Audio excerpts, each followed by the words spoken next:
In an explosive tirade, Hungarian Prime Minister Viktor Orban has accused Ukrainian President Volodymyr Zelensky of crossing a red line, issuing a political threat against Hungary's sovereignty disguised as diplomacy. The trigger? A bold statement by Zelensky during an interaction with journalists, where he claimed that 70% of Hungarians support Ukraine's EU membership, directly contradicting Orban's narrative. By the way, Orban's opposition organized an open survey for all Hungarians. 70% support Ukraine joining the EU. So the people of Hungary are with us? He controlled that poll. But there's another poll, and it shows 70% in favor of Ukraine. To Orban, this wasn't just political spin. It was a coordinated provocation using Hungary's domestic politics to pressure its leadership. He says Zelensky is now actively interfering in Hungary's internal affairs and warning Budapest to obey. The threatened one threatened us. The words that you quoted can only be interpreted as a primary threat in international political life, and the Hungarians cannot be threatened. We cannot accept that.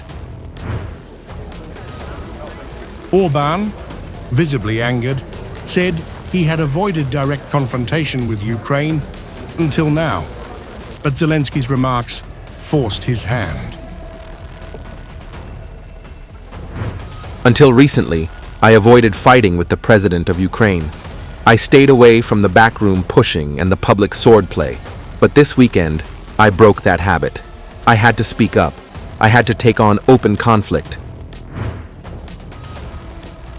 At the core of Orban's fury is a deeper accusation that Zelensky struck a secret deal with Brussels for fast-track EU accession and is now trying to bully Hungary into compliance.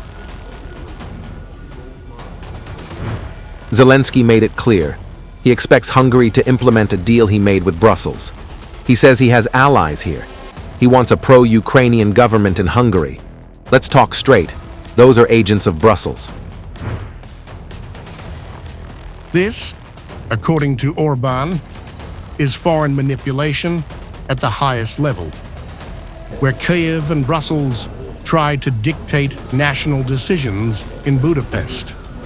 But Hungary, he says, won't be ruled by external pressure, not from Ukraine and not from the EU establishment.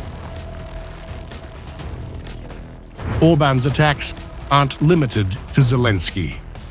In a blistering social media post, he also tore into European People's Party chief Manfred Weber, calling Ukraine a liability and accusing the EU of bankrolling Kiev at Europe's economic expense.